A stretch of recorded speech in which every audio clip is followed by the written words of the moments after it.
Uma breve retrospectiva. Então, em Portugal foram aparecendo diversos periódicos. Almeida Garré, já viram O Tocador? Alguém já viu esse periódico? Eu acho que foi reeditado. Tem gravuras muito bonitas. É 1822. Hã? É 1822. É difícil. Já seguiam a moda. Já. Ele usava os partidos. Depois surge o periódico das damas, o Recreio, a Abelha, o Correio das Damas, o Jardim das Damas, o Mundo Elegante, o Jornal das Damas. Depois uma moda ilustrada. Esse durou muito tempo. Depois o Século. Alguém já folheou a moda ilustrada e o Século? Nada? Isto é já a arqueologia da moda. Não, mas se você for aos alfarrobistas, você ainda acha isso. Ah, sim, mas isto... Arqueologia da moda, mas o Século durou até o 25 de abril. Não, mas depois o que é incrível é que, de facto, não é só hoje que existe um conjunto diversificado de, digamos, material ligado à moda, em termos dos meios de comunicação, não é? De revistas ou jornais, é que, de facto, já no século XIX, e praticamente ao longo de todo o século XIX, havia já um conjunto muito interessante de publicações especializadas na área da moda. Sim. Não é? Não durava muito tempo, mas sempre iam aparecendo. Depois, a moda ilustrada, se puderem folhear, nem que seja os da década de 20, por exemplo, do século 20 até, sei lá, 1950, você vai ver como é que era o retalho de moda também. Por exemplo, existiam os modelos e normalmente eram publicados nesses periódicos um sistema de venda em que quem está na província não podia comprar. Então tinha o anúncio, os modelos, a pessoa encomendava pelo correio, devia levar 3 meses para chegar lá, sei lá, naquele tempo, não é? Mas as encomendas ao longo do tempo eram feitas assim. Quem gosta de publicidade, quer analisar publicidade na imprensa ligado a periódicos femininos, tem um grande material ali.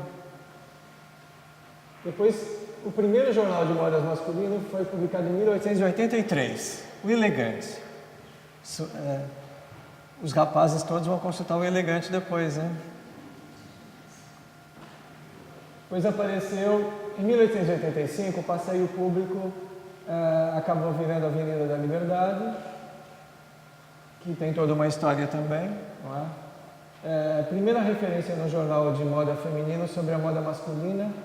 Até então, existia uma outra publicação destinada ao público masculino, mas depois as mulheres também começaram a falar se os homens estavam bem ou mal vestidos. Começou a aparecer na imprensa feminina essa preocupação e aconselhe seu marido a usar melhor, a se vestir melhor, o elegante hoje é assim. Então já viu? Além de a mulher passou a infernizar a vida do marido para ele se vestir melhor. Depois há uma feminino, ali não aparecem os vermelhos. Vou ter que pôr o óculos, porque aqui também está pequenininho. Se é que o óculos está aqui. É importante porque ali tem a história, umas histórias interessantes. E eu tenho que relembrar.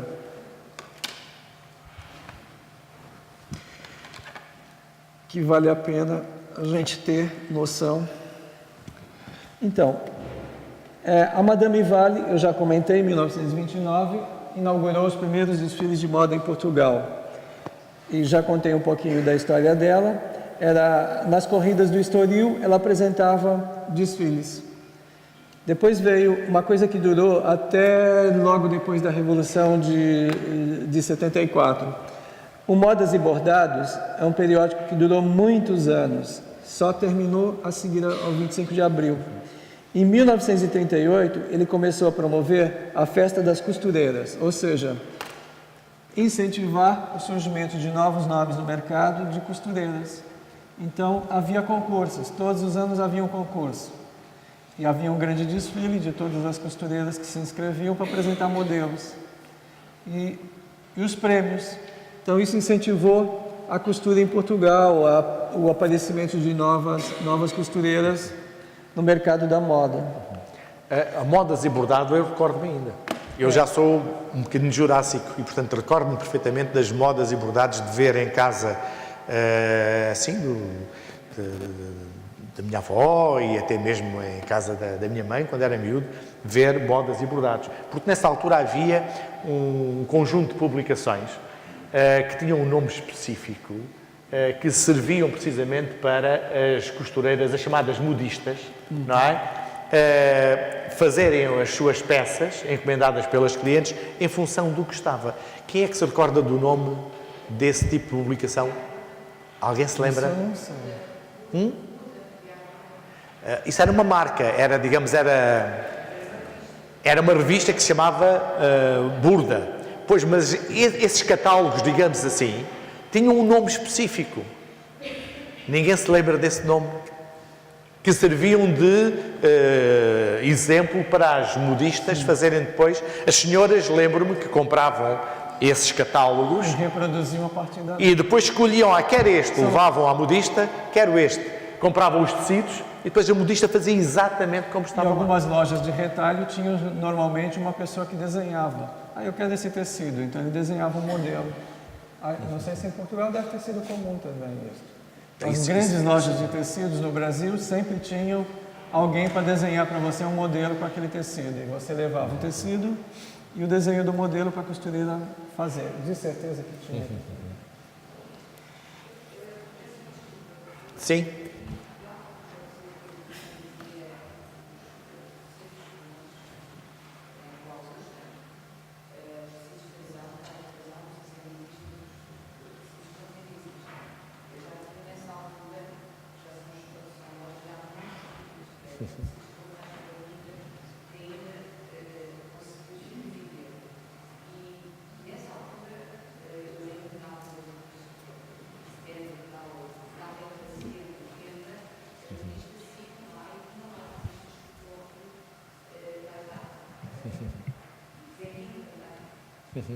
Até hoje ainda tem as revistas? Sim. E havia aqui, em Lisboa, lojas que só vendiam tecidos, não é? E no Chiado há uma que era os Davides, hoje é uma outra loja, mesmo ao lado da Brasileira. Portanto, as modistas iam todas lá comprar os tecidos para depois fazerem os modelos para as suas clientes, em função desses catálogos. Exatamente. Em 1939 foi publicado um periódico de moda masculina chamado Vestir. Então, normalmente era dedicado mais aos alfaiates. Então tinha toda uma discussão sobre moda masculina, a alfaiataria portuguesa, que era conhecida no mundo todo. Ainda é, não é? A alfaiataria portuguesa. Já não há quase mais alfaiates em Portugal. Pois. São as profissões que vão acabando. É. E em 57 foi lançado o New Look do Dior. Eu sempre pergunto aos alunos da faculdade por que será que o Dior fez o New Look? Ou seja, a moda até então, por causa da guerra, os vestidos na altura da guerra eram logo abaixo do joelho. Com o Dior, então ele lançou o New Look. Ele se inspirou no diretório do Napoleão e na Belle Époque. Foi por isso que eu fui estudando lá para trás para compreender por que a moda mudou com o Dior.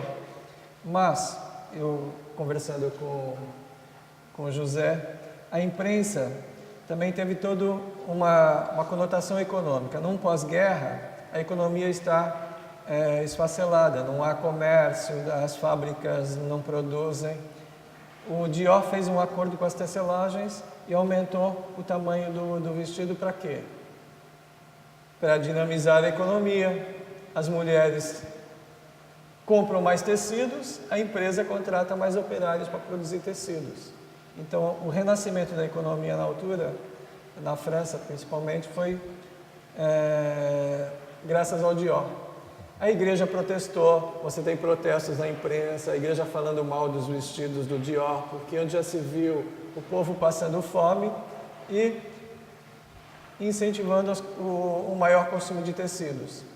Só que, claro, não percebeu o jogo econômico envolvido. Quanto mais tecidos eu compro, mais a economia anda. Aí vem mais, e o que está tudo à volta disso. Então, quer dizer, a mini saia foi um rude golpe na indústria da tecelagem. Talvez. Não sei. Aí já é uma coisa a refletir um pouco. Porque aí reduziu só ao mínimo indispensável. Isso se está lá embaixo, encurtar fica fácil. Basta cortar. Não é? Mas nem todas as mulheres gostam de transformar um vestido comprido em curto. E hoje também a mini saia já não está na moda. Não está na moda. Usa-se ainda de vez em quando. Pouco, devia-se usar bastante mais, acho eu, não é? Mas já não se usa. Precisa de muitos, usa-se pouco. Não é? Usa-se pouco. Portanto, mas, como é que a França fez para se manter como Paris como capital da moda? Através do New Look, houve toda uma promoção, porque havia concorrência americana agora, havia concorrência italiana, Londres menos, mas também Nova York era a maior ameaça. Tanto que Christian Dior foi a Nova York promover as coleções dele, na altura. E também criou-se bonecos com modelos que andavam de capital em capital a serem mostrados com as novas coleções. Seria o Teatro da Moda. Então, o Teatro da Moda foi mandado para Londres, foi mandado para outras capitais. A Portugal não chegou a vir, mas foi bastante comentado. Exposição técnica do vestuário, ou seja, a partir de então, Festival Nacional do Penteado, nasceu a Filmoda, primeiro salão do vestuário. A Filmoda durou muitos anos, Eu acho que até o José não foi a nenhum Filmoda. Era na antiga Expo, lá em Alcântara. Eu sei, acho que não, mas recordo-me perfeitamente. Quando eu cheguei a Portugal ainda tinha o Filmoda. E também promoviam desfiles de moda. Então tudo isso vai aumentando o retalho de moda. Desde da construção dos caminhos de ferro até Paris, nós vemos toda uma história. E a construção dos caminhos de ferro também deu-se em que governo em Portugal? Começou em 1850 a 1870. A estrada de ferro vem logo depois. Aumentou muito o comércio em Portugal. O incentivo à mudança do campo para a cidade. No governo da regeneração em Portugal houve esse incentivo. Todos os governos têm interesse em aglomerar pessoas numa cidade. No Brasil, foi após a Segunda Guerra Mundial, Getúlio Vargas incentivou os grandes proprietários latifundiários começaram a construir aquelas grandes moradias nas cidades. A Avenida Paulista Antiga, por exemplo, era de fazendeiros de café. Então, a minha família foi italiana, desembarcou no Brasil e tinha herdades de café, que tinha tudo dentro. Eu me lembro quando eu nasci numa herdade destas, não era só cafés que se produzia, mas este pessoal teve uma importância bastante singular no crescimento de São Paulo. A mesma coisa em Portugal. O incentivo do campo à cidade, que continua até hoje, deu o quê? O surgimento das novas avenidas, o maior número do comércio, o comércio aumentou, o retalho da moda também aumentou, o comércio dos tecidos e etc. Ainda tem lojas que subsistem até hoje. Depois começou a aparecer a primeira escola de manequins portuguesa, que tinha cursos de manequins, a Briam. Depois a primeira agência de manequins apareceu em Portugal em 79. A adesão à comunidade europeia também alterou substancialmente a vida em Portugal. Em 86 decorre a primeira manobra de maio, ou seja, os estilistas ou designers começaram a se agrupar e fazer intervenções no bairro Alto. Começou a partir daí, houve o incêndio do Chiado, em 88, e em 91 o primeiro Moda Lisboa. O primeiro Moda Lisboa durou O Moda Lisboa durou até 1995, houve uma interrupção. Em 96 apareceu no Porto, o primeiro porto de moda. Aí o Moda Lisboa, a concorrência Porto Lisboa, no mesmo ano retornou. O Moda Lisboa parou por quê? Então houve uma grande briga entre os estilistas aqui em Lisboa porque queriam trazer o Galliano para desfilar no Moda Lisboa. E ele cobrava só 20 mil euros para vir de cachê, mais os restos, os outros gastos, né? Trazer a coleção, contratar as pessoas que iam desfilar. Então houve uma guerra entre os estilistas, entre os designers que desfilavam no Moda Lisboa. Aquele ano eu até vi, ficou assim dividido, só alguns passaram os seus modelos, os que eram a favor do Galliano vir, porque ele não veio, a briga deu nisso, o Galliano não veio, então só desfilou aqueles que eram contra o Galliano, a vinda do Galliano, naquele ano, e acabou o Moda Lisboa. Renasceu com o Portugal Fashion, todo mundo lembra do primeiro Portugal Fashion? Houve muito dinheiro envolvido, havia verbas para se gastar e incentivar, vieram grandes modelos internacionais, aquilo apareceu na imprensa toda, o Moda Lisboa retomou.